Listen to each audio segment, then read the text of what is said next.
Di acara peluncuran besar perusahaan suamiku, aku berniat mengungkap identitas asliku sebagai pewaris konglomerat. Namun, langkahku terhenti saat mendengar suamiku merangkul asistennya dan berkata, dia itu bodoh sekali, sama sekali tidak tahu apa yang terjadi. Besoknya, kubuat dia menjerit histeris. Sebelum ceritanya dimulai, silakan tulis di kolom komentar dari daerah mana saja teman-teman yang menonton cerita ini. Jangan lupa like dan subscribe agar channel ini bisa semakin berkembang dan bisa mempersembahkan cerita yang lebih menarik lagi. Pagi itu, sinar matahari yang menerobos masuk melalui celah gorden apartemen kami di Jakarta Selatan terasa begitu menyengat, seolah mengejek rutinitas yang harus kulalui setiap hari. Aku terbangun sebelum alarm berbunyi, sebuah kebiasaan yang sudah mendarah daging selama 3 tahun terakhir sejak aku memutuskan untuk menikahi Dimas. Di apartemen kelas menengah yang sempit ini, aku, Karina, bukan siapa-siapa selain seorang istri yang berbakti, penurut, dan di mata suamiku, mungkin sedikit bodoh. Aku beranjak dari tempat tidur, merapikan selimut dengan cekatan sementara Dimas masih mendengkur halus di sampingku. Wajahnya terlihat damai saat tidur, tanpa gurat ambisi dan kesombongan yang belakangan ini semakin sering ia tunjukkan. Sambil berjalan menuju dapur mungil kami, aku mengikat rambutku asal-asalan. Bau apek dari saluran air yang belum diperbaiki sempat menusuk hidungku, membuatku menghela napas panjang. Jika saja Dimas tahu, kamar mandiku di rumah orang tuaku luasnya 3 kali lipat dari seluruh unit apartemen yang kami tinggali ini. Namun, aku memilih ini. Aku memilih cinta. Atau setidaknya, itulah yang kiyakini dulu. Wajan penggorengan mendesis saat aku memasukkan bumbu nasi goreng. Aroma bawang putih dan cabai segera memenuhi ruangan. Ini adalah sarapan favorit Dimas, atau setidaknya satu-satunya menu yang tidak pernah ia kritik dengan pedas. Hari ini adalah hari besar baginya. Perusahaan rintisan teknologi yang ia bangun, Dimas Tech, akan mengadakan peluncuran aplikasi terbarunya di sebuah hotel bintang 5 di kawasan SCBD nanti malam. Dia bilang ini akan menjadi titik balik karirnya, momen di mana dia akan diakui sebagai pemain utama di industri ini. Karina, kopi aku mana? Teriakan Dimas dari kamar tidur memecah lamunanku. Suaranya terdengar gugup namun tetap menuntut. Sebentar, Mas. Airnya baru mendidih, sahutku sambil buru-buru menuangkan air panas ke cangkir. Tak lama kemudian, Dimas keluar dari kamar dengan wajah masam. Dia sudah mengenakan kemeja putihnya, tapi dasinya masih terkalung berantakan di leher. Dia terlihat stres. Aku tahu betul, di balik setelan jas mahalnya itu, kondisi keuangan perusahaannya sedang berdarah-darah.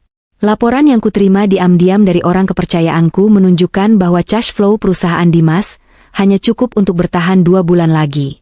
Tapi Dimas, dengan segala gengsinya, tidak pernah mau membicarakan masalah uang denganku. Baginya, aku hanya wanita rumahan yang tidak mengerti bedanya aset dan liabilitas. Aku meletakkan kopi di meja makan dan menghampirinya. Sini, Mas, aku bantu pasangkan dasinya. Dimas mendengus, tapi membiarkan tanganku bekerja di kerah lehernya. Jemariku dengan lincah membentuk simpul Windsor yang sempurna. Dulu, ayahku sering memintaku memasangkan dasinya sebelum rapat Dewan Direksi Grup Wijaya. Keterampilan sederhana ini adalah sisa-sisa masa laluku yang tak diketahui Dimas. Kamu jangan lupa setrika jas abu-abuku yang satu lagi, ujar Dimas tanpa menatapku. Matanya sibuk menatap layar ponsel, jarinya mengetik pesan dengan cepat. Nanti malam ada investor penting dari Singapura. Aku harus terlihat sempurna. Iya, Mas. Sudah aku siapkan di gantungan, jawabku lembut. Mas, nanti malam aku boleh ikut, kan? Aku ingin melihat kesuksesan kamu. Dimas akhirnya menatapku. Tatapannya bukan tatapan cinta, melainkan tatapan meremehkan yang belakangan ini sering kuterima. Dia tertawa kecil, suara tawa yang terdengar kering dan menyakitkan di telingaku. Karina, Karina.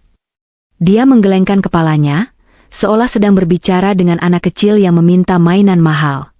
Acara nanti malam itu acara bisnis kelas atas, sayang. Isinya para CEO, investor asing, sosialita, orang-orang yang bicara tentang valuasi dan saham. Kamu mau ngapain di sana? Kamu bahkan gak ngerti apa itu startup. Aku cuma mau dukung kamu, kataku, menunduk untuk menyembunyikan kilatan emosi di mataku. Aku bisa diam saja di pojokan. Aku nggak akan bikin malu. Bukan soal bikin malu, potong Dimas cepat, nadanya mulai meninggi. Tapi kamu nggak akan nyambung. Penampilan kamu juga terlalu sederhana. Nanti kalau ada yang tanya-tanya soal ekonomi global ke kamu, aku yang repot harus jelasin kalau istriku cuma ibu rumah tangga biasa. Udahlah, kamu di rumah aja. Doain aku dari sini. Kata-kata itu menancap tepat di ulu hatiku. Istriku cuma ibu rumah tangga biasa. Andai dia tahu bahwa ibu rumah tangga biasa, di hadapannya ini adalah pemegang saham mayoritas dari bank yang baru saja menyetujui restrukturisasi utang perusahaannya secara diam-diam. Andai dia tahu bahwa gaun-gaun lamaku yang tertinggal di rumah ibu harganya lebih mahal daripada modal awal perusahaannya. Baiklah, Mas. Kalau itu mau kamu. Jawabku pelan, memaksakan senyum yang paling tulus yang bisa kubuat. Aku merapikan kerah jasnya, menepuk dadanya pelan. Semoga sukses ya, Mas. Aku bangga sama kamu. Dimas tersenyum puas, merasa menang. Dia menyeruput kopinya sekali teguk, lalu menyambar tas kerjanya. Nah, gitu dong. Istri yang baik itu yang nurut sama suami. Jangan banyak nuntut. Aku pergi dulu. Jangan lupa bersihin rumah, nanti sore mungkin aku suruh sopir kantor ambil berkas yang ketinggalan. Aku mengantarnya sampai ke pintu depan. Setelah pintu tertutup dan suara langkah kakinya menghilang di lorong apartemen, senyum di wajahku seketika lenyap. Wajahku berubah dingin. Postur tubuhku yang tadinya membungkuk patuh kini tegak menantang. Aku berjalan kembali ke kamar tidur, bukan untuk membereskan tempat tidur, melainkan menuju lemari pakaianku yang sempit. Di bagian paling bawah, tertimbun di bawah tumpukan daster dan kaos murah, ada sebuah tas tangan bermerek Hermes yang sudah lama tidak kunsentuh. Aku mengeluarkan tas itu, membuka resleting rahasianya, dan menarik keluar sebuah amplop tebal berwarna emas dengan logo Timbul, Grup Wijaya. Di dalamnya terdapat undangan VIP Platinum untuk acara peluncuran malam ini. Undangan yang tidak sembarangan orang bisa miliki, bahkan investor sekelas Dimas pun harus mengemis untuk mendapatkan satu kursi di meja bundar itu.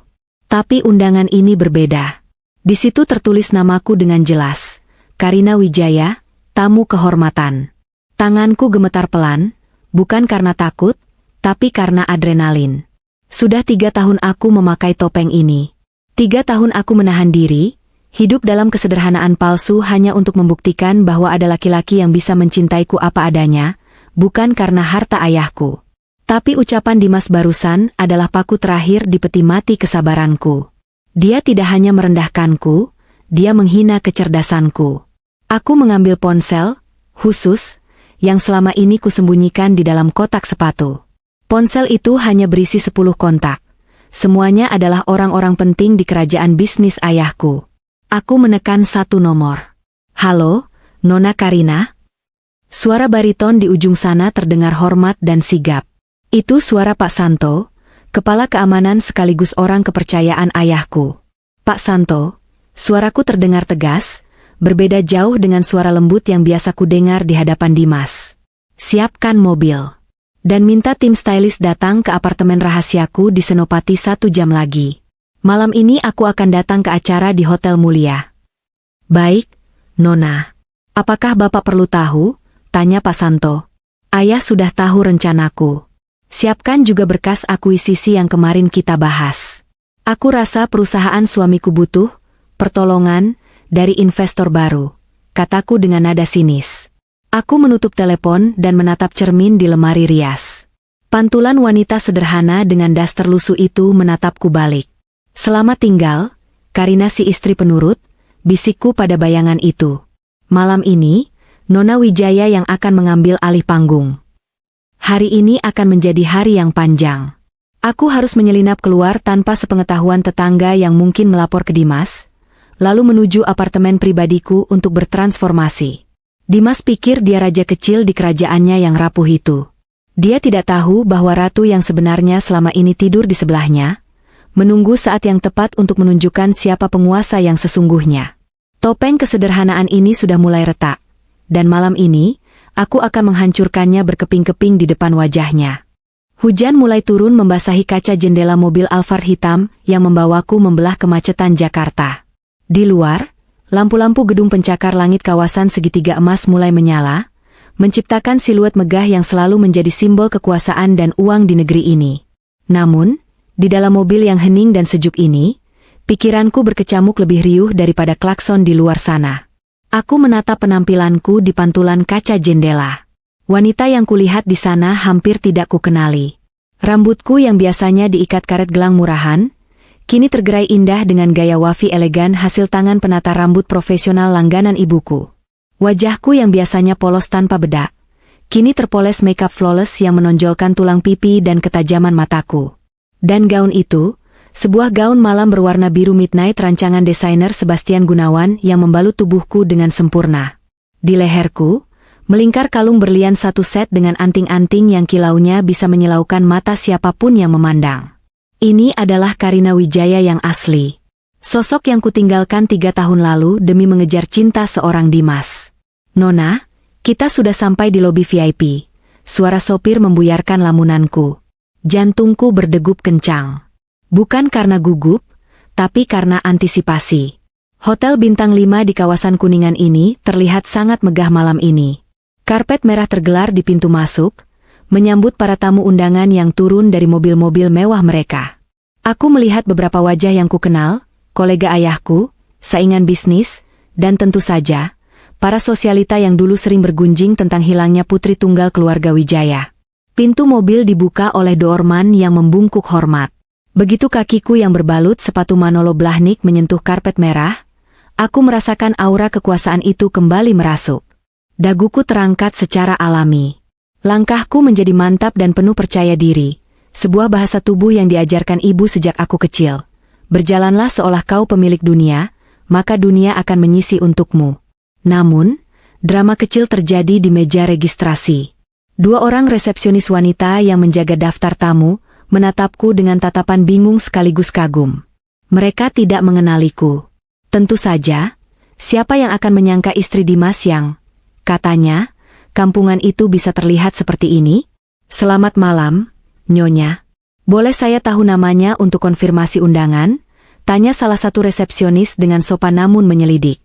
Dia pasti mengira aku artis baru atau simpanan pejabat yang belum pernah dia lihat di majalah. Aku tersenyum tipis, tidak ingin membongkar identitasku di sini. Undangan VIP. Atas nama Grup Wijaya. Mata resepsionis itu membelalak. Nama, Wijaya, adalah tiket emas di kota ini. Dengan tangan gemetar, dia mengecek daftar di tabletnya. Ah, mohon maaf sekali, Nona. Silakan, mari saya antar ke meja VIP di depan panggung utama. Tidak perlu, tolakku halus. Saya ingin memberi kejutan. Saya akan masuk sendiri. Aku melangkah masuk ke dalam Grand Ballroom. Udara dingin dari pendingin ruangan langsung menyapaku, bercampur dengan aroma parfum mahal dari ratusan tamu yang hadir. Ruangan itu disulap menjadi sangat futuristik, sesuai dengan tema teknologi perusahaan Dimas. Lampu-lampu LED biru mendominasi, dengan layar raksasa di panggung utama menampilkan logo Dimas Tech. Di sana, di atas panggung yang megah itu, aku melihatnya. Dimas. Dia sedang berdiri di podium, memegang mikrofon dengan gaya yang sangat percaya diri. Lampu sorot hanya terarah padanya, membuatnya terlihat seperti bintang utama. Dia berbicara tentang visi masa depan, tentang bagaimana aplikasinya akan mengubah hidup jutaan orang. Kata-katanya begitu meyakinkan, begitu memikat. Aku hampir saja terhanyut jika tidak ingat bagaimana dia memperlakukanku tadi pagi. Perusahaan ini dibangun bukan hanya dengan kode dan algoritma. Suara Dimas menggema melalui speaker berkualitas tinggi, tetapi dengan darah, keringat, dan pengorbanan saya sendiri. Saya berdiri di sini tanpa bantuan siapapun, murni karena kerja keras. Aku menahan tawa sinis. Tanpa bantuan siapapun? Uang sewa kantor pertamanya adalah hasil gadai perhiasan ibuku yang kuberikan padanya dengan alasan warisan nenek. Izin usahanya yang sempat tertahan di kementerian tiba-tiba lolos, karena aku diam-diam meminta paman jauhku yang bekerja di sana untuk membantu. Dia tidak tahu apa-apa. Kebohongan yang dia ucapkan di panggung itu begitu lancar, seolah dia sendiri percaya pada dongeng kepahlawanannya. Aku memilih untuk tidak langsung duduk. Aku berdiri di area remang-remang di sisi kiri ruangan, mengamati. Mataku menyapu kerumunan, mencari sosok lain. Bella, asisten pribadi sekaligus manajer pemasaran Dimas. Wanita yang selalu menatapku dengan tatapan kasihan yang dibuat-buat setiap kali aku datang ke kantor membawa rantang makan siang. Aku menemukannya duduk di barisan depan, tepat di meja yang seharusnya diperuntukkan bagi keluarga direksi. Seharusnya aku yang duduk di sana. Bella mengenakan gaun merah menyala yang sangat terbuka, tertawa lebar sambil bertepuk tangan paling keras setiap kali Dimas menyelesaikan kalimatnya. Bahasa tubuhnya terlalu akrab. Dia tidak terlihat seperti bawahan yang bangga pada bosnya, dia terlihat seperti pemilik yang bangga pada asetnya. Perutku terasa mual melihat pemandangan itu. Insting wanitaku yang selama ini kutepis kembali berteriak. Ada sesuatu di antara mereka. Sesuatu yang lebih dari sekadar hubungan profesional. Saat presentasi Dimas selesai, tepuk tangan membahana. Dimas melambaikan tangan, tersenyum lebar, lalu turun dari panggung. Aku melihat Bella langsung berdiri dan menghampirinya, membisikkan sesuatu di telinga Dimas. Dimas mengangguk, lalu mereka berdua berjalan cepat menuju pintu samping yang mengarah ke area belakang panggung, backstage. Itu adalah kesempatanku. Ini saatnya memberikan kejutan. Aku akan menemui Dimas di belakang panggung, menunjukkan siapa aku sebenarnya, dan melihat bagaimana wajah sombongnya berubah pucat pasi saat tahu istrinya adalah Dewi Penolong yang selama ini dia cari. Atau mungkin, sekadar untuk melihat reaksi kagetnya. Aku mengeratkan pegangan pada clutch mahalku dan mulai berjalan membelah kerumunan. Beberapa pria menoleh saat aku lewat, mencoba menebak siapa wanita anggun yang berjalan dengan tatapan tajam ini. Aku mengabaikan mereka semua. Fokusku hanya satu, pintu samping di sebelah kanan panggung. Saat aku mendekati area itu, seorang petugas keamanan bertubuh besar mencoba menghalangiku. Maaf, Nona. Area ini khusus untuk staf dan VIP. Aku berhenti, menatap matanya tajam, lalu mengeluarkan kartu akses hitam yang kudapat dari paket undanganku, kartu akses all area yang biasanya hanya dimiliki oleh pemilik venue atau sponsor utama. Minggir, kataku dingin. Petugas itu melihat kartu di tanganku, wajahnya langsung berubah pucat. Dia mundur dan membukakan pintu untukku. Silakan, Nona. Lorong di balik panggung terasa lebih sepi dan dingin. Suara riuh pesta di ballroom terdengar samar-samar, seperti dengungan lebah di kejauhan. Karpet di sini lebih tebal, meredam suara langkah kaki stilettoku. Jantungku berpacu semakin cepat. Ada perasaan tidak enak yang tiba-tiba menyergap dada, sebuah firasat buruk yang membuat tanganku dingin. Aku melihat Dimas dan Bella masuk ke salah satu ruang tunggu VIP di ujung lorong. Pintunya tidak tertutup rapat, menyisakan celah kecil yang membiarkan cahaya kuning hangat dari dalam ruangan tumpah ke lantai lorong yang redup. Aku melangkah perlahan mendekati pintu itu. Niatku untuk langsung masuk dan berteriak, kejutan, tiba-tiba menguap. Kakiku terasa berat. Aku menahan napas, mendekatkan telingaku ke celah pintu. Gila, Mas. Presentasi kamu tadi keren banget. Itu suara Bella. Terdengar manja dan mendesah. Tentu saja, jawab Dimas. Suaranya terdengar angkuh namun rileks. Ada bunyi gelas berdenting, mungkin mereka sedang bersulang. Investor dari Singapura itu sudah kasih kode, dia bakal masukin dana segar bulan depan. Kita bakal kaya raya, Bel. Kita? Tanya Bella dengan nada menggoda. Ya kitalah. Siapa lagi? Kamu kan jimat keberuntunganku, sahut Dimas diiringi tawa kecil. Tanganku sudah siap mendorong pintu, tapi kalimat Dimas selanjutnya membekukanku di tempat. Mas, terus istrimu gimana? Tadi aku lihat kamu gak bawa dia, tanya Bella lagi. Dimas tertawa lebih keras kali ini, tawa yang menusuk jantungku lebih tajam dari belati manapun. Ah, dia? Dia di rumah, Bel. Nyuci baju mungkin, atau lagi nungguin aku pulang kayak anak anjing yang setia. Dia itu terlalu polos, Bel. Dia pikir aku kerja keras banting tulang ini semua demi masa depan keluarga kami. Padahal, pancing Bella. Padahal aku cuma butuh waktu sampai perusahaan ini stabil, terus aku bakal cari alasan buat ceraiin dia. Aku nggak bisa bawa dia ke acara beginian, malu-maluin. Dia nggak level sama kita. Dia itu bodoh sekali. Gampang dibohongi. Duniaku runtuh detik itu juga. Kakiku lemas, napasku tercekat di tenggorokan. Bukan hanya perselingkuhan yang kudengar, tapi pengkhianatan terhadap harga diriku sebagai manusia. Dia tidak hanya tidak mencintaiku, dia menganggapku sampah. Air mata panas mulai menggenang di pelupuk mataku, mengaburkan pandangan. Tapi aku tidak boleh menangis di sini. Tidak sekarang. Aku menahan isak tangis yang hendak meledak, mengepalkan tanganku hingga kuku-kuku panjangku menancap di telapak tangan. Rasa sakit fisik itu membantuku tetap sadar. Aku menarik napas panjang, mengumpulkan sisa-sisa kekuatan yang ada. Aku tidak akan lari.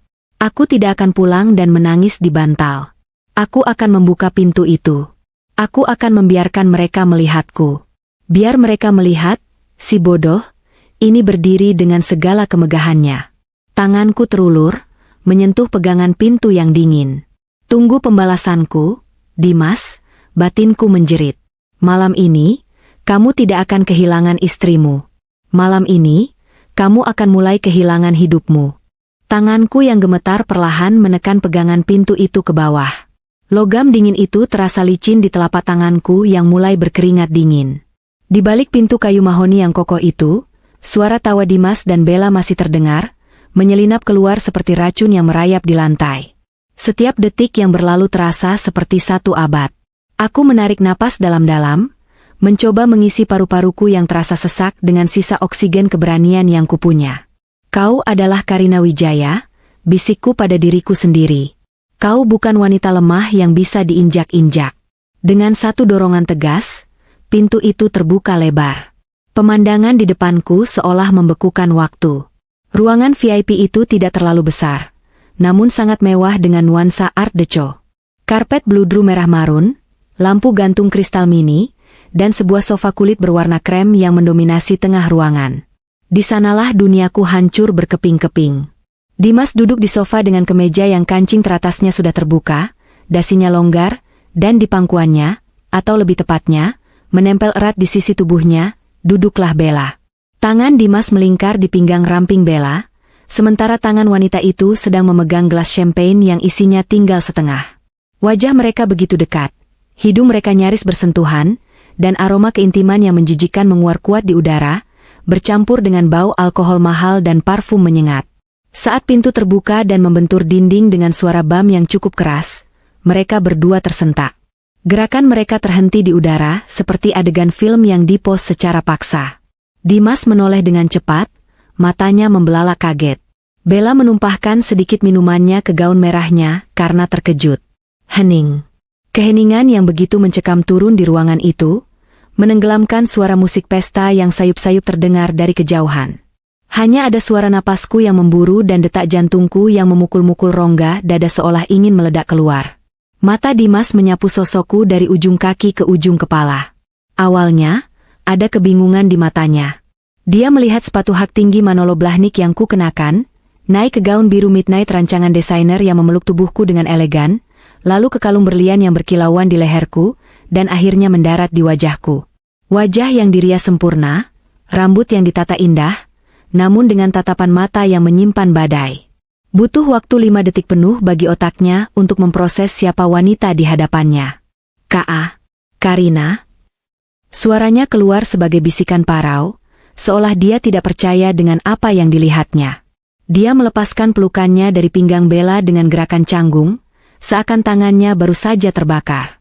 Bella ikut menatapku. Matanya menyipit, menilai penampilanku dengan naluri saingan. Aku melihat kilatan rasa iri bercampur kaget di sana. Dia tidak menyangka istri, kampungan, yang sering dia remehkan bisa berdiri tegak dengan aura yang bahkan lebih mengintimidasi daripada para istri pejabat yang hadir malam ini. Mas. Suaraku terdengar tenang, terlalu tenang bahkan untuk telingaku sendiri. Itu adalah ketenangan sebelum badai, ketenangan mematikan dari seseorang yang sudah tidak memiliki apa-apa lagi untuk dipertaruhkan. Jadi, ini yang kamu maksud dengan kerja keras demi masa depan kita?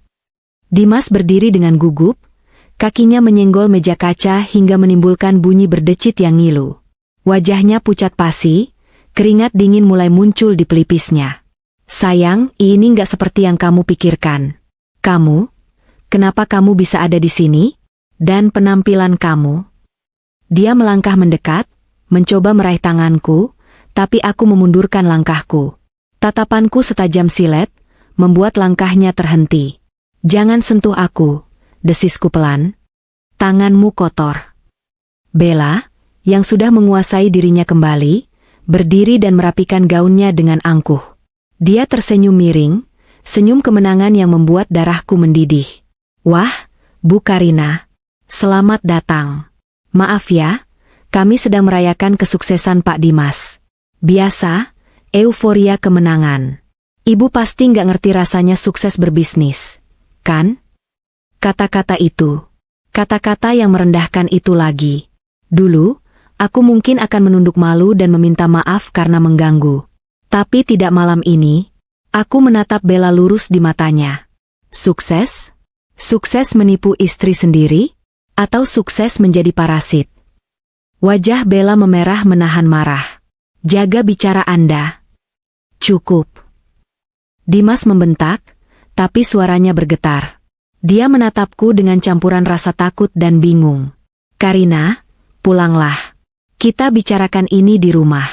Ini tempat umum. Banyak orang penting. Jangan bikin malu aku di sini. Lihat penampilanmu. Kamu mencuri uang dari mana buat beli baju ini? Atau ini barang sewaan? Tawa getir lolos dari bibirku. Bahkan di saat tertangkap basah seperti ini, hal pertama yang dia pikirkan adalah uang dan citranya. Dia pikir aku mencuri? Dia pikir aku menyewa? Betapa sempitnya pikiran laki-laki yang selama 3 tahun ini tidur di sampingku.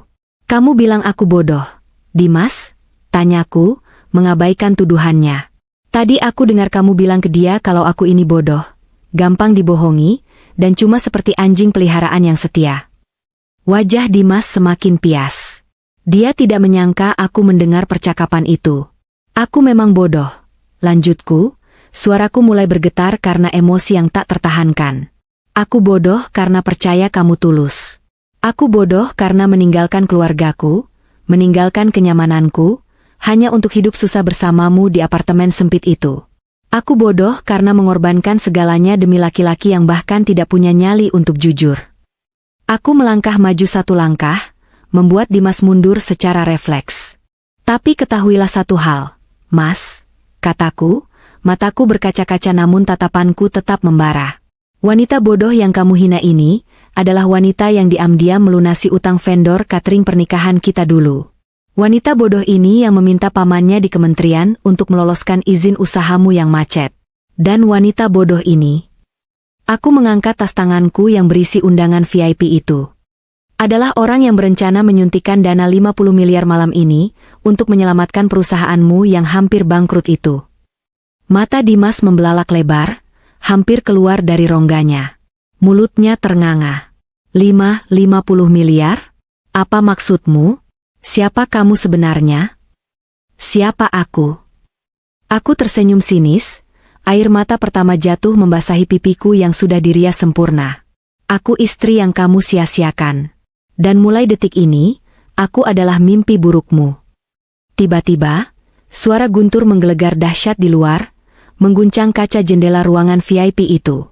Hujan deras mulai turun mengguyur Jakarta, seolah langit ikut menangis bersamaku.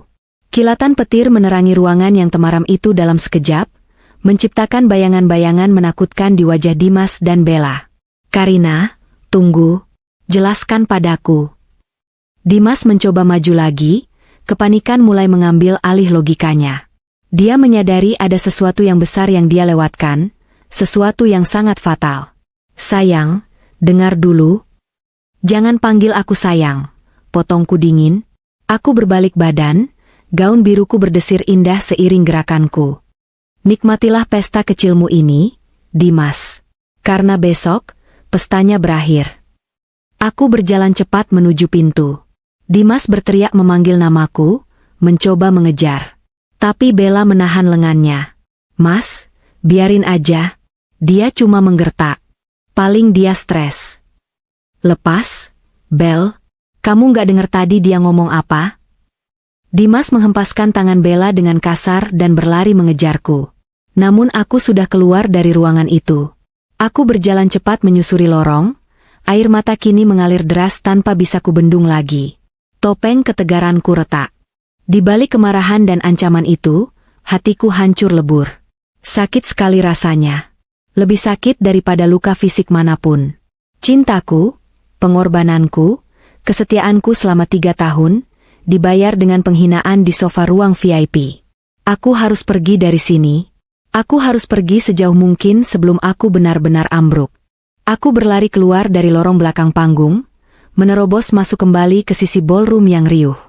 Suara musik ubeat yang dimainkan DJ terasa memekakan telinga, berbanding terbalik dengan keheningan mematikan di dalam hatiku. Ribuan mata seolah menatapku, tapi aku tidak peduli lagi. Aku terus berjalan cepat, setengah berlari, menuju pintu keluar lobi utama. Karina, tunggu. Suara Dimas terdengar di belakangku. Dia mengejar. Napasnya terengah-engah. Namun, tepat saat dia hendak menggapai lenganku di dekat pintu keluar ballroom, sekelompok pria berjas rapi, investor dari Singapura yang disebutnya tadi, menghadang langkahnya. Mr. Dimas. Fantastic presentation. Kami ingin bicara sebentar soal timesheet. Sapa salah satu investor itu dengan antusias, menjabat tangan Dimas erat-erat. Dimas terjebak. Aku menoleh sekilas ke belakang. Aku melihat wajahnya yang panik, matanya menatapku yang semakin menjauh, sementara tubuhnya tertahan oleh kerumunan orang-orang yang selama ini ingin dia buat terkesan. Dia berusaha melepaskan diri, tapi gengsi dan ambisinya menahannya.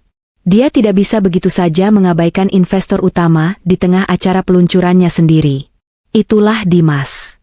Bahkan di saat dia sadar akan kehilangan istrinya, dia masih memilih ambisinya. Pemandangan itu adalah konfirmasi terakhir yang kubutuhkan. Bahwa aku tidak pernah menjadi prioritasnya. Aku berbalik dan mempercepat langkahku keluar dari Grand Ballroom, melewati lobi hotel yang megah dengan lantai marmer yang mengilap, menuju pintu kaca raksasa di depan. Di luar, Jakarta sedang diamuk badai. Hujan turun bukan sekadar rintik, tapi seperti air bah yang ditumpahkan dari langit. Angin kencang meliuk-liuk, menumbangkan papan reklame kecil dan membuat pohon-pohon palem di pelataran hotel bergoyang hebat.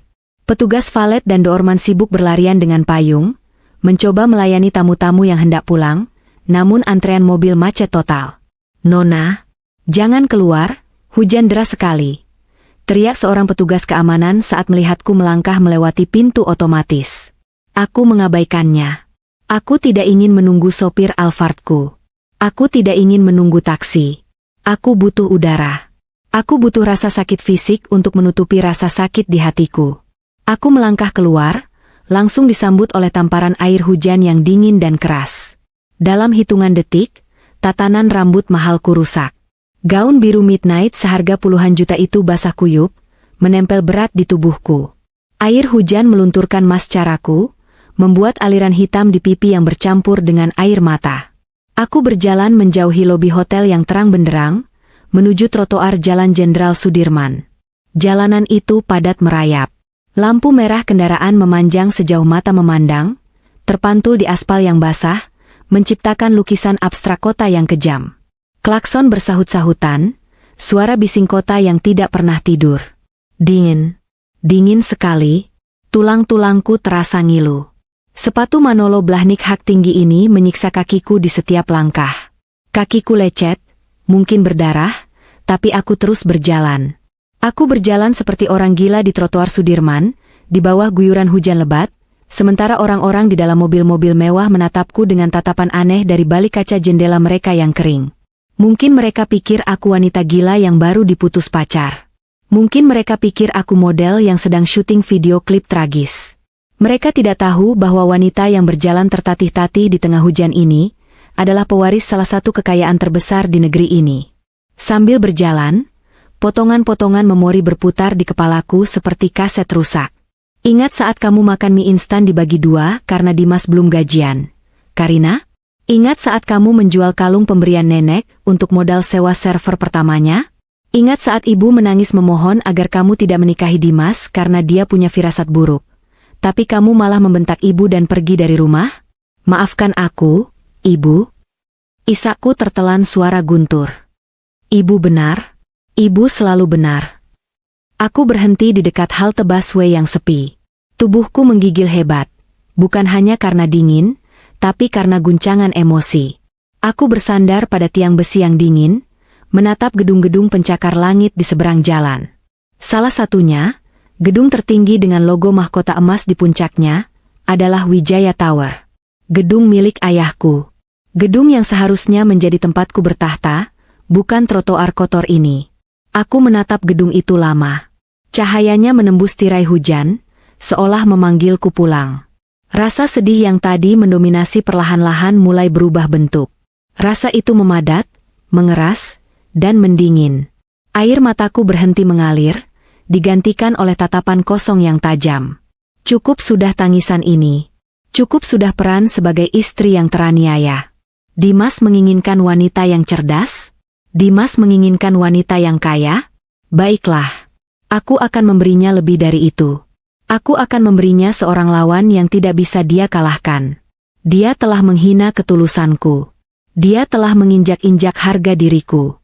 Maka, dia harus membayar harganya. Dan harganya bukan uang, tapi kehancuran total. Dengan tangan yang gemetar kedinginan, aku merogoh clutch basahku dan mengeluarkan ponsel khusus Kuse. Layarnya basah, tapi masih menyala terang. Aku menekan tombol panggil cepat nomor 1. 1 dering.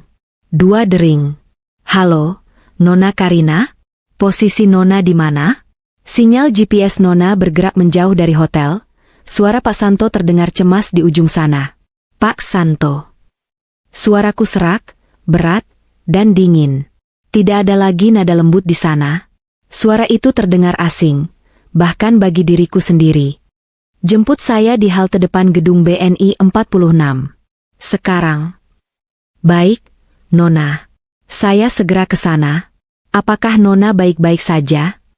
Aku mendongak menatap langit gelap yang masih menumpahkan amarahnya. Tidak, Pak. Saya tidak baik-baik saja. Tapi itu tidak penting lagi. Aku jeda sejenak, membiarkan kebencian merasuk ke setiap sel darahku.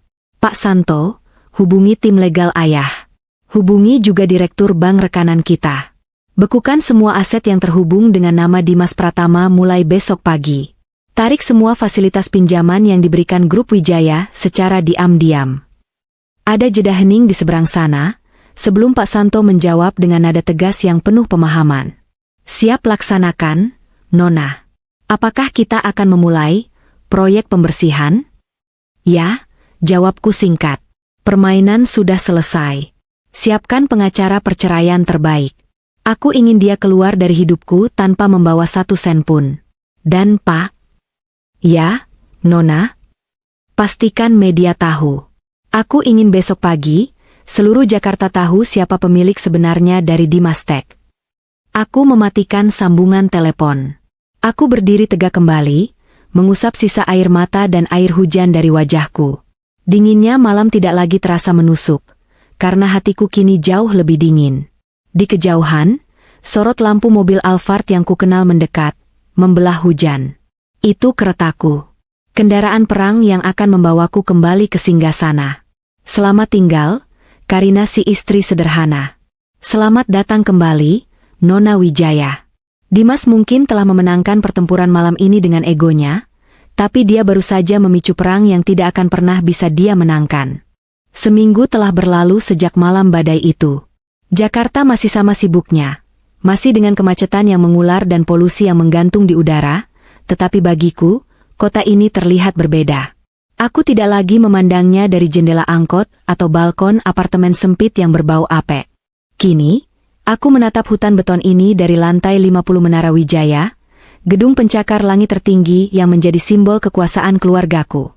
Aku berdiri di depan dinding kaca raksasa di ruang kerjaku yang baru, atau lebih tepatnya, ruang kerjaku yang lama yang telah direnovasi kembali.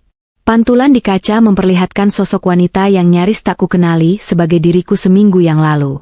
Rambutku yang dulu sering diikat asal-asalan kini tertata rapi dalam potongan bob asimetris yang tajam, memberikan kesan tegas dan modern. Wajahku tak lagi polos tanpa riasan. Polesan makeup bernuansa earth tone mempertegas garis rahang dan sorot mataku yang kini sedingin es. Tubuhku dibalut setelan blazer putih gading rancangan Chanel, dipadukan dengan celana bahan yang jatuh sempurna di kakiku. Tidak ada lagi daster, tidak ada lagi bau bawang goreng. Aroma yang menguar dariku kini adalah wangi santal 33 yang elegan dan mengintimidasi. Nona Karina, suara interkom di meja kerjaku berbunyi, membuyarkan lamunanku tentang masa lalu yang kucoba kubur. Rapat strategi akan dimulai 10 menit lagi. Bapak Wijaya dan tim legal sudah menunggu di ruang rapat utama. Baik, Sarah. Saya segera ke sana, jawabku singkat sambil menekan tombol interkom. Aku berbalik, melangkah menuju meja kerjaku yang terbuat dari kayu jati solid berukuran besar. Di atasnya, tergeletak sebuah map merah tebal bertuliskan, Audit Investigasi PT Dimas Teknologi Indonesia.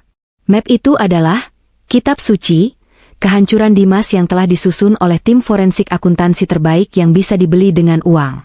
Tanganku terulur menyentuh map itu. Dingin.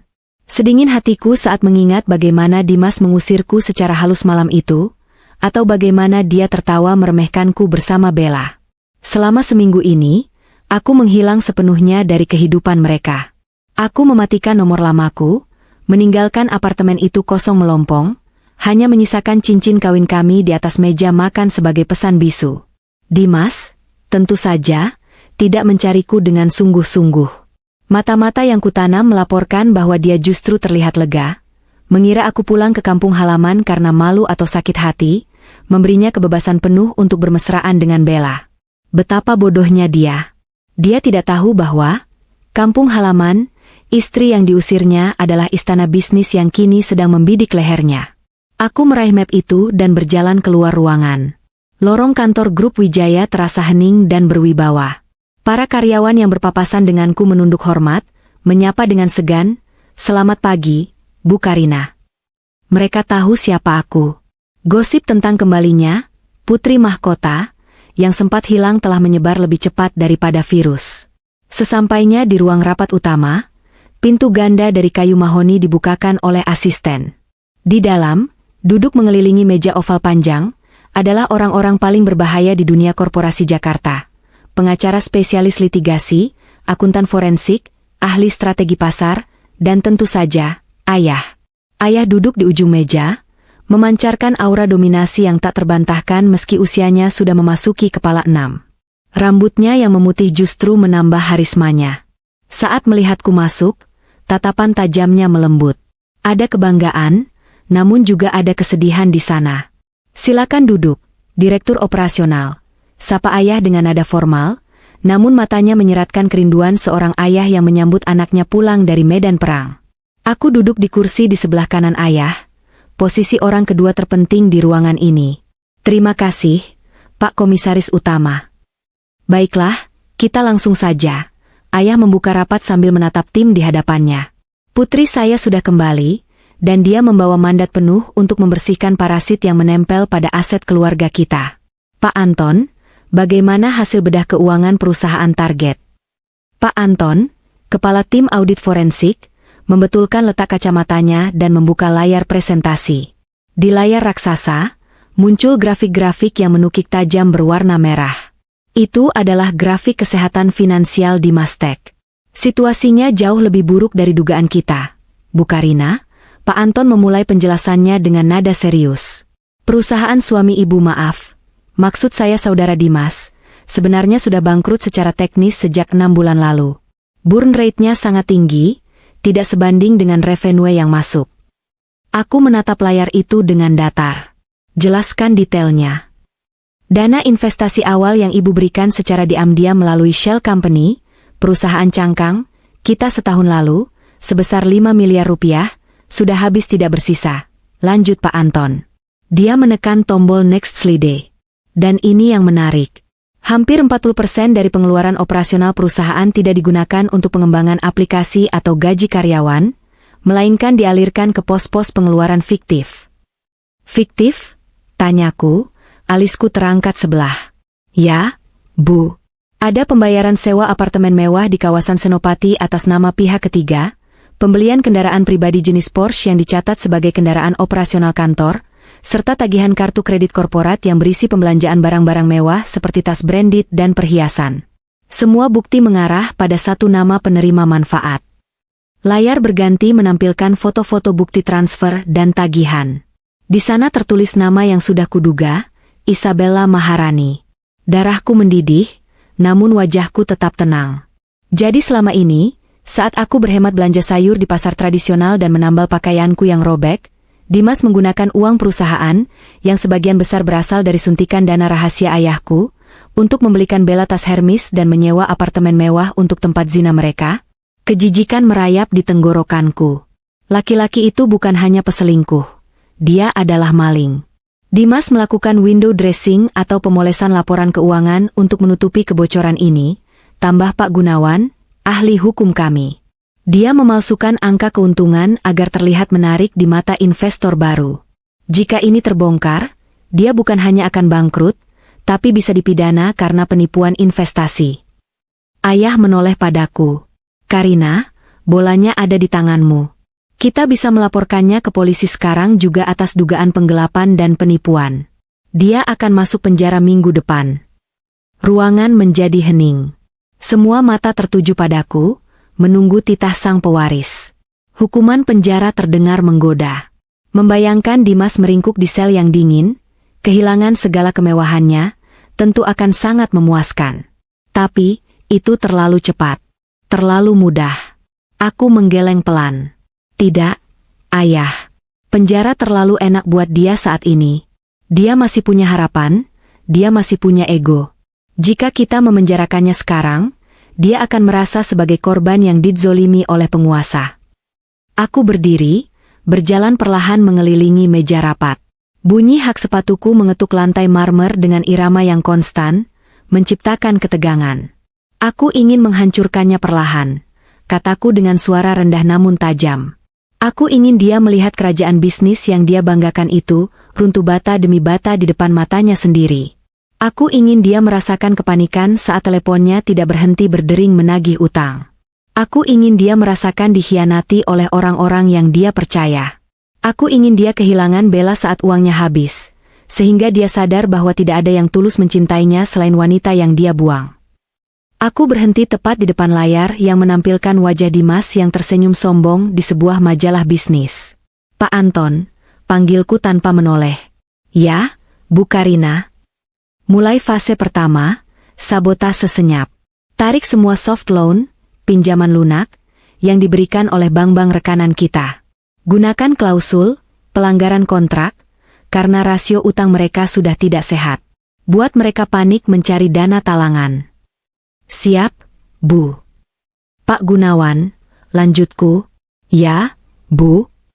Hubungi investor dari Singapura yang hadir di pesta peluncuran kemarin. Katakan pada mereka bahwa Grup Wijaya sedang meninjau ulang kredibilitas Dimastek dan menemukan banyak ketidakberesan. Berikan sedikit bocoran data audit ini. Pastikan mereka membatalkan term sheet investasi itu hari ini juga. Pak Gunawan tersenyum tipis. Mengerti betul permainan ini. Dengan senang hati, Bu. Itu akan menjadi pukulan mematikan bagi likuiditas mereka. Dan satu lagi, aku berbalik menatap ayah. Ayah, aku butuh ayah untuk mengundang klien-klien terbesar Dimas makan malam. Tawarkan mereka insentif jika pindah ke vendor teknologi milik kita. Buat Dimas kehilangan sumber pendapatannya satu persatu. Ayah tersenyum lebar. Senyum bangga yang jarang kulihat. Dia menepuk meja pelan. Itu baru putriku. Darah Wijaya memang tidak pernah bohong. Lakukan sesuai perintah Karina. Mulai hari ini, kita ajari anak muda sombong itu apa arti bisnis yang sesungguhnya. Rapat bubar dengan instruksi yang jelas. Mesin perang Grup Wijaya mulai bergerak. Roda-roda birokrasi, manipulasi pasar, dan tekanan finansial mulai berputar. Semuanya diarahkan pada satu target kecil di kawasan SCBD, Dimas Pratama. Aku kembali duduk di kursi besarku setelah semua orang keluar, menyisakan aku dan ayah. Kamu baik-baik saja, Nak? Tanya ayah lembut, nada bicaranya berubah menjadi seorang bapak, bukan lagi komisaris. Aku menatap cincin kawin yang sudah kulepas, kini tergeletak di samping map merah itu. Sakit, yah. Masih sakit sekali rasanya dikhianati seperti ini. 3 tahun aku mencoba menjadi istri yang baik, menekan egoku, melupakan siapa aku, hanya agar dia tidak merasa terintimidasi. Tapi ternyata, ketulusan tidak ada harganya bagi orang miskin moral seperti dia. Ayah berdiri dan memelukku dari samping, mengusap kepalaku sayang. Ini pelajaran mahal, Karina. Tapi ini akan membuatmu menjadi pemimpin yang lebih kuat. Kamu punya hati yang lembut, itu kelemahanmu sekaligus kekuatanmu. Sekarang, gunakan rasa sakit itu sebagai bahan bakar. Tunjukkan pada dunia, dan pada mantan suamimu itu, siapa Karina Wijaya sebenarnya. Aku mengangguk dalam pelukan ayah, menahan air mata yang hendak jatuh. Tidak. Aku sudah berjanji tidak akan menangis lagi untuk Dimas. Air mataku terlalu mahal untuk laki-laki murahan. Terima kasih, Yah, bisikku. Sekarang, mari kita buat dia menyesal pernah dilahirkan.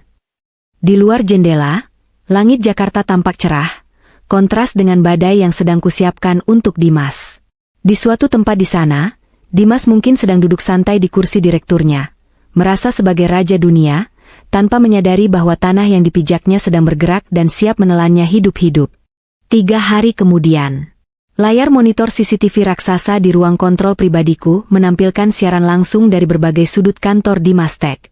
Ya, aku memiliki akses ke sana.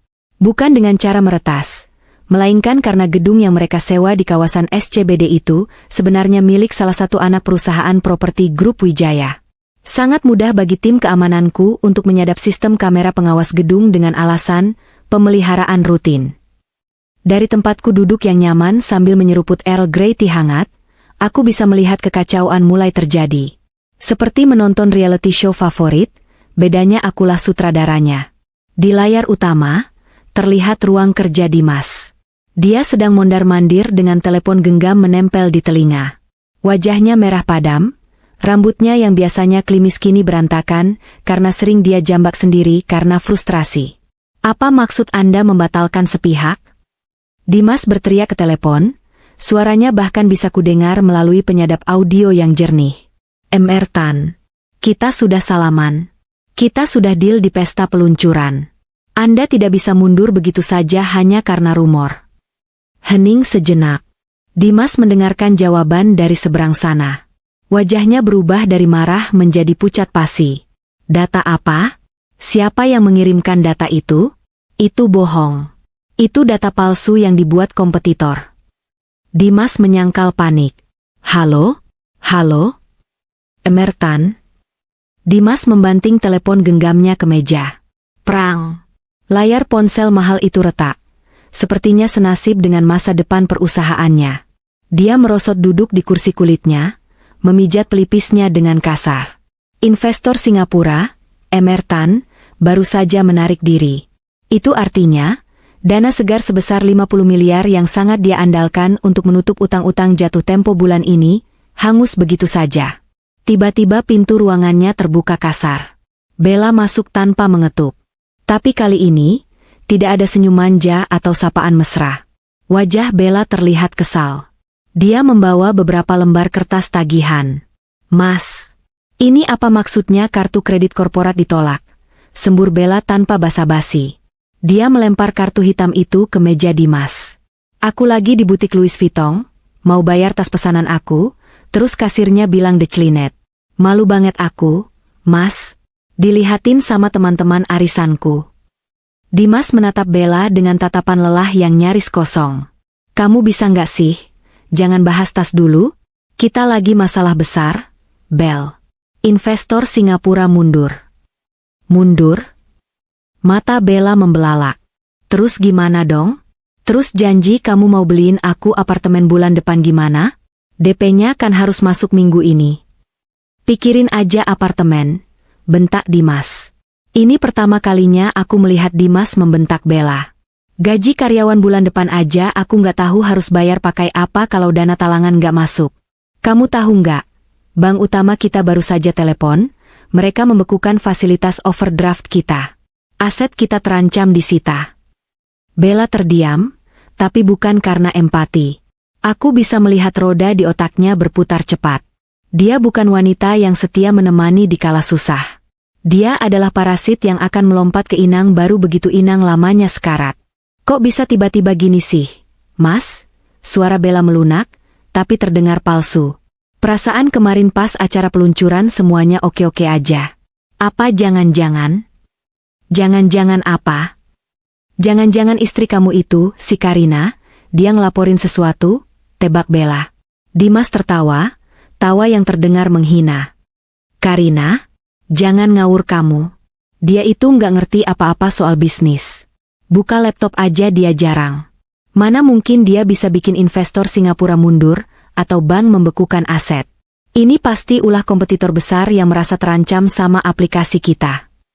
Aku tersenyum miring di depan layar monitor. Oh, Dimas. Kesombonganmu lah yang akan membunuhmu. Dia masih saja meremehkanku.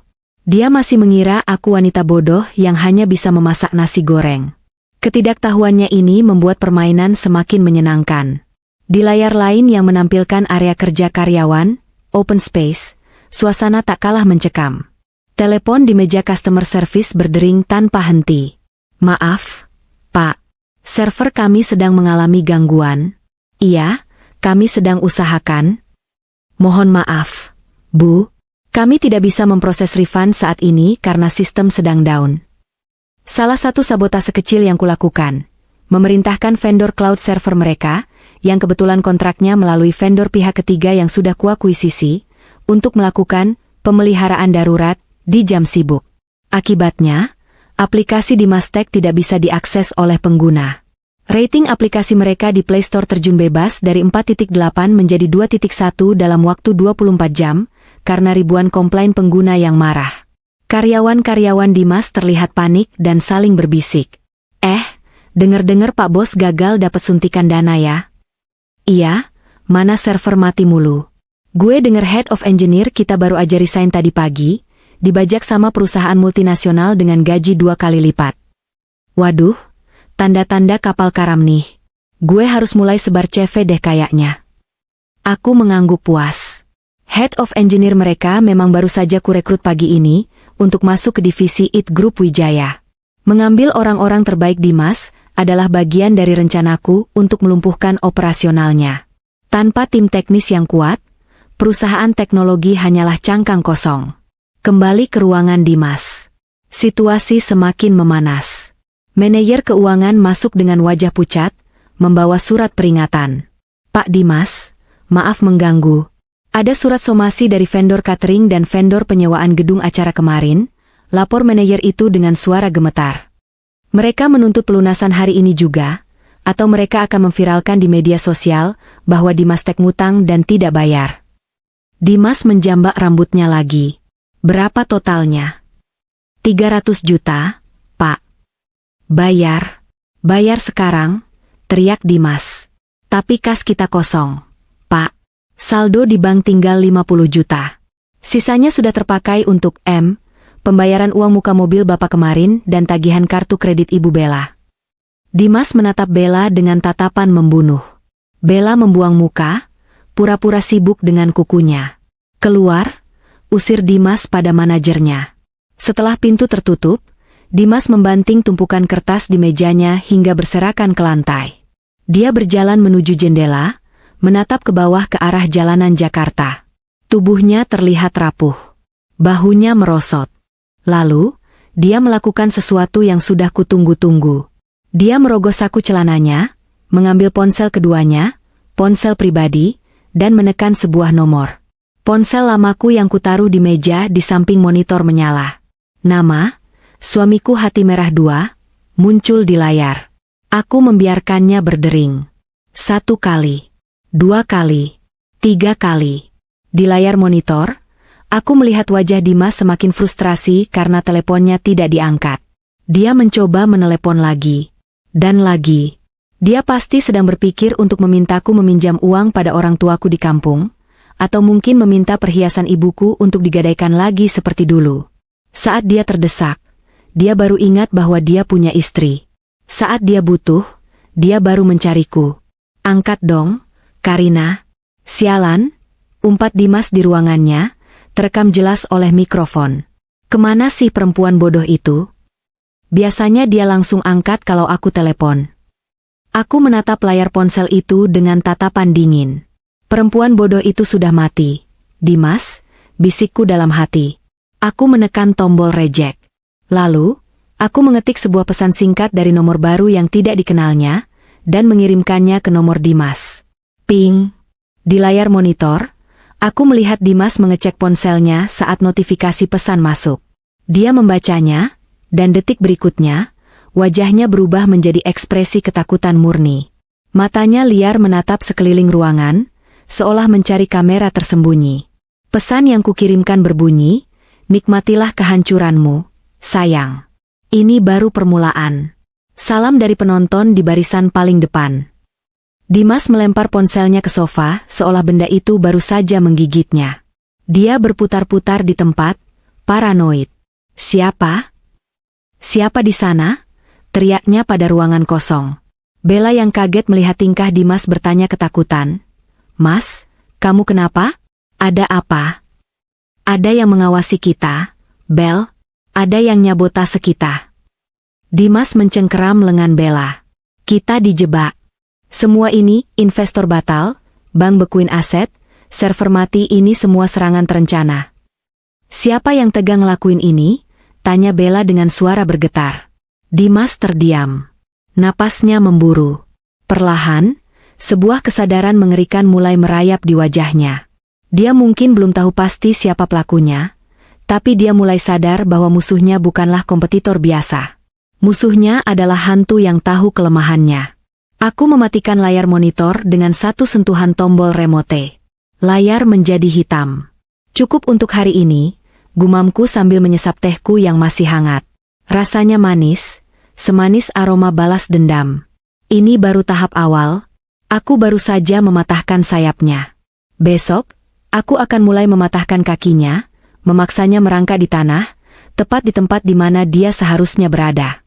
Dan ketika saatnya tiba untuk mengungkap siapa diriku, aku pastikan dia tidak akan punya apa-apa lagi selain penyesalan. Matahari Jakarta siang itu bersinar terik, seolah ingin membakar aspal hitam Jalan Jenderal Sudirman hingga meleleh. Panasnya menembus kaca jendela mobil Rolls-Royce Phantom hitam yang membawaku, menciptakan fata morgana di kejauhan. Namun, di dalam kabin mobil yang kedap suara dan berpendingin udara ini, suasananya sedingin kutub. Aku duduk dengan punggung tegak, membiarkan jemariku menari pelan di atas map kulit berwarna hitam yang kini menjadi senjata pamungkasku. Hari ini adalah hari penghakiman. Setelah 3 hari serangan bertubi-tubi, mulai dari penarikan investor, pembekuan kredit bank, hingga sabotase server, Dimas akhirnya menyerah. Atau lebih tepatnya, dipaksa menyerah. Pagi ini, manajemen Dimastek mengumumkan rapat umum pemegang saham luar biasa, RUPSLB, darurat. Agendanya tunggal, penyelamatan perusahaan dari kebangkrutan melalui akuisisi oleh investor baru yang misterius. Dimas tidak tahu siapa investor itu. Yang dia tahu hanyalah ada malaikat penolong dari sebuah perusahaan investasi bernama Aurora Holdings yang bersedia membeli mayoritas sahamnya dan menyuntikkan dana segar untuk melunasi utang. Dia tidak tahu bahwa Aurora adalah nama tengahku, dan perusahaan itu adalah salah satu dari ratusan anak perusahaan di bawah payung raksasa Grup Wijaya. Nona, kita sudah memasuki area lobi gedung. Suara Pak Santo terdengar dari kursi depan, membuyarkan fokusku. Aku menarik napas panjang, mengisi paru-paruku dengan ketenangan. Aku memeriksa penampilanku sekilas di cermin kecil. Hari ini aku tidak memakai gaun pesta seperti malam itu. Aku mengenakan setelan bisnis Armani berwarna merah marun yang tajam, warna yang melambangkan keberanian dan dominasi. Rambutku disanggul modern, memperlihatkan leher jenjangku yang dihiasi kalung berlian sederhana namun berkelas. Tidak ada lagi Karina si istri kumal. Yang ada hanyalah Karina Wijaya, sang eksekutor. Mobil berhenti tepat di depan lobi utama gedung perkantoran mewah di SCBD. Begitu pintu mobil dibuka oleh sopir, blitz kamera wartawan langsung menyambar-nyambar. Rupanya, tim humas ayahku bekerja dengan sangat baik. Mereka sudah membocorkan berita bahwa hari ini akan ada pengambil alihan besar di perusahaan teknologi yang sedang viral karena skandal gagal bayarnya itu. Bu Karina, apakah benar Grup Wijaya yang akan mengakuisisi? Apa hubungan Anda dengan CEO Dimas Pratama? Aku mengabaikan pertanyaan-pertanyaan itu. Dengan dikawal 4 orang bodyguard bertubuh tegap, aku melangkah membelah kerumunan wartawan tanpa mengucapkan sepatah kata pun. Kacamata hitamku menutupi tatapan mataku, tapi daguku yang terangkat tinggi sudah cukup memberikan jawaban. Akulah penguasa di sini. Aku melangkah masuk ke lobi gedung. Resepsionis dan satpam yang biasanya melarangku masuk saat aku datang membawakan bekal rantang untuk Dimas.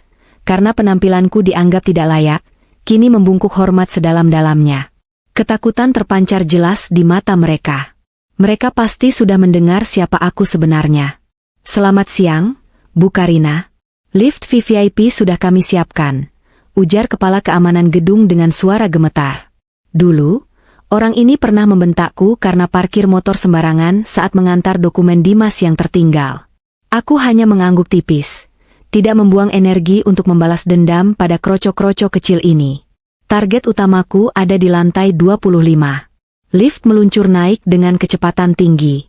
Telingaku sedikit berdengung karena perubahan tekanan udara. Setiap lantai yang terlewati membawaku semakin dekat pada momen yang sudah kurancang dengan detail di kepalaku. Aku membayangkan wajah Dimas. Apakah dia masih sombong? Atau sudah hancur? Pintu lift terbuka di lantai 25.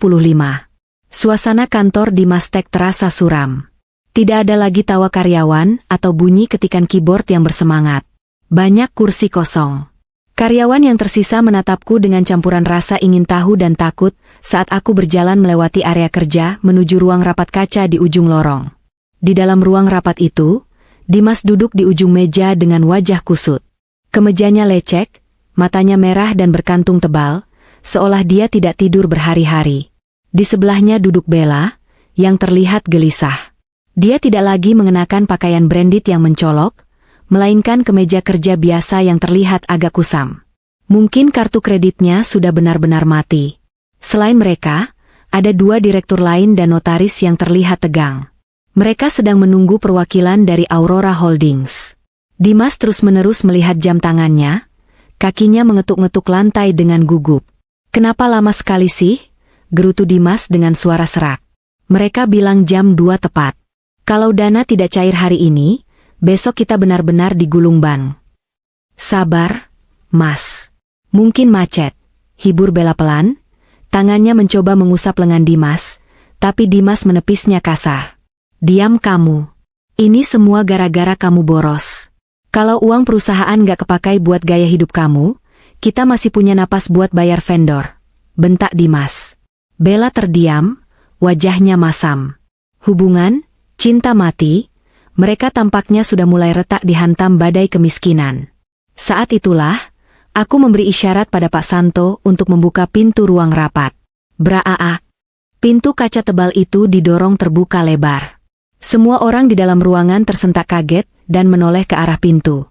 Dimas berdiri spontan, siap menyambut sang penyelamat. "Selamat datang, bapak-bapak dari Aurora Hall." Kalimatnya terhenti di tenggorokan. Matanya melotot, mulutnya menganga lebar saat melihat siapa yang melangkah masuk. Bukan pria tua berjas abu-abu. Bukan pengacara asing.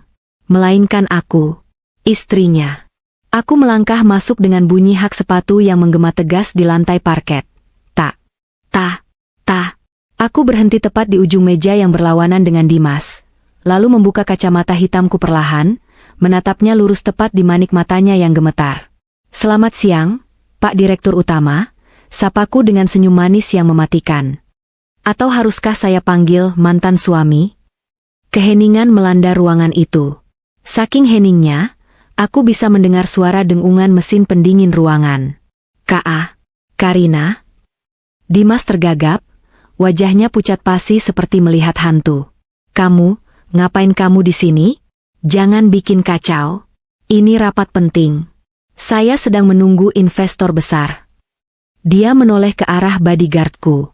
"Pak, usir wanita ini. Dia cuma mantan istri saya yang sakit hati.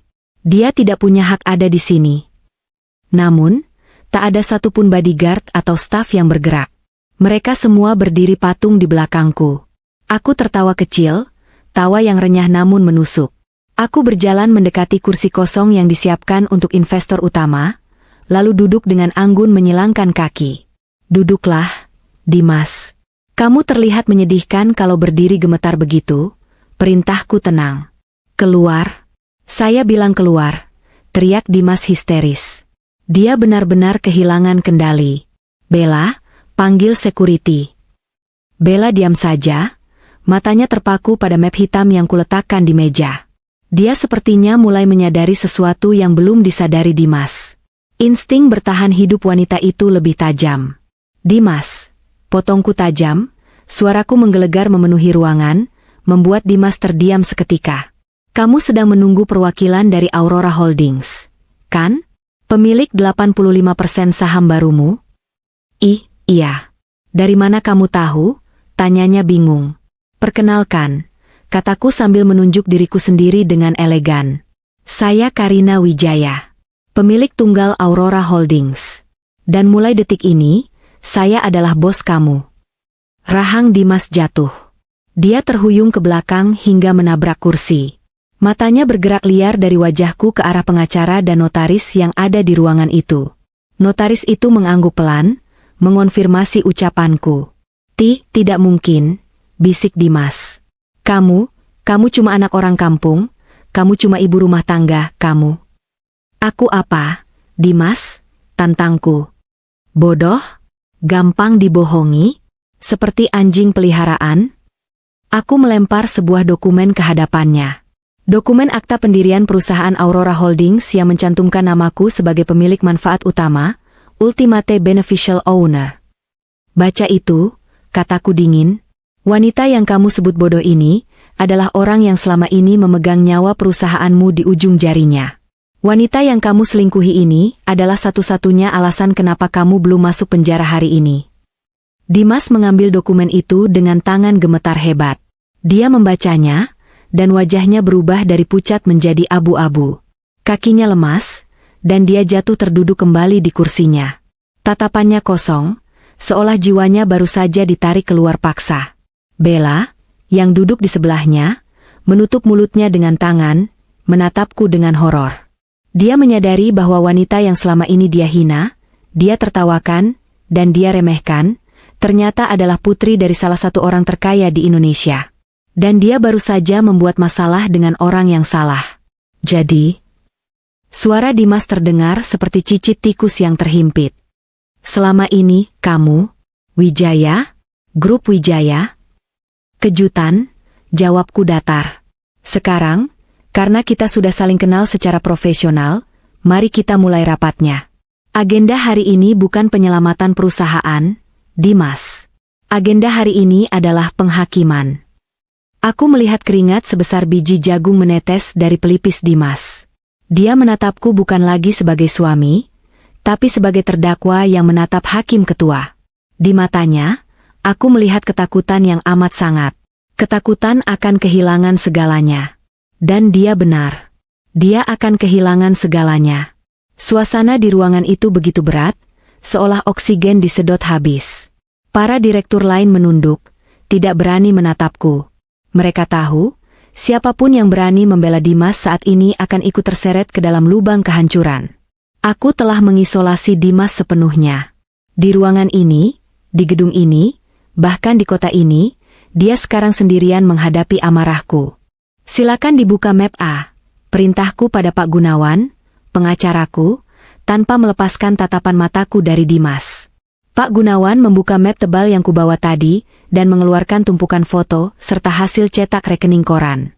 Dia menyebarkannya di atas meja rapat, tepat di depan wajah semua orang. Foto-foto itu memperlihatkan Dimas dan Bella di berbagai kesempatan. Makan malam di restoran mewah, liburan di Bali yang katanya, dinas luar kota, hingga struk pembelian tas dan perhiasan. Namun yang paling memberatkan adalah bukti transfer. Aliran dana dari rekening perusahaan ke rekening pribadi Bella, dan rekening samaran milik Dimas. Berdasarkan audit forensik yang kami lakukan, Pak Gunawan mulai berbicara dengan nada formal yang mematikan, ditemukan adanya penyelewengan dana sebesar 12 miliar rupiah selama 2 tahun terakhir. Dana ini digunakan untuk kepentingan pribadi saudara Dimas dan saudari Isabella, yang tidak ada hubungannya dengan operasional perusahaan. Dimas menatap bukti-bukti itu dengan mata nanar. Dia tidak bisa menyangkal. Tanda tangannya ada di sana. Jejak digitalnya jelas. Ini bisa dijelaskan. Dimas mencoba membela diri, suaranya bergetar hebat. Dia menatapku dengan tatapan memelas, mencoba mencari sisa-sisa cinta di mataku. Karina, Dek, dengar dulu. Aku bisa jelaskan. Ini cuma pinjaman sementara. Aku niatnya mau balikin pas profit perusahaan naik. Sumpah, Dek, jangan lakukan ini. Kita suami istri, kan? Aku tertawa. Kali ini tawa keras yang memenuhi ruangan. Suami istri? Kamu ingat kita suami istri saat kamu tidur sama dia? Aku menunjuk Bella dengan daguku. Kamu ingat kita suami istri saat kamu bilang aku bodoh dan bau bawang?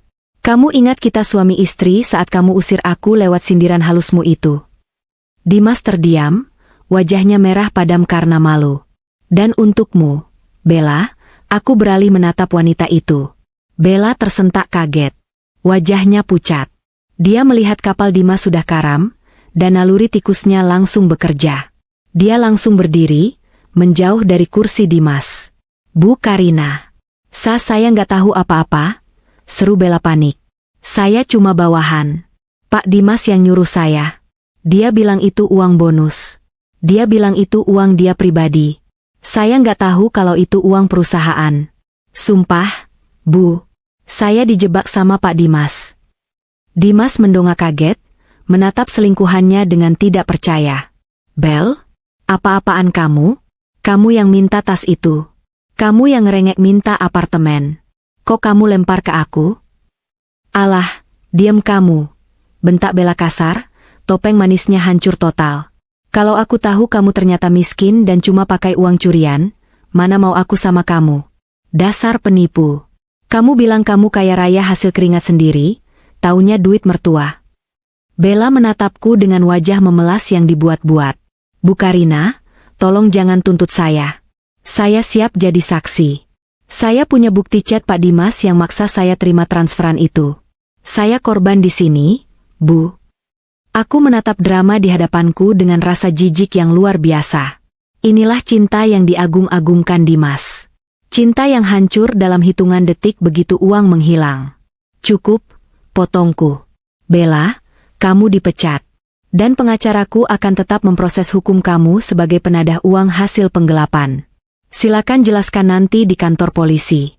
Sekarang, keluar dari kantorku sebelum aku panggil security untuk menyeretmu.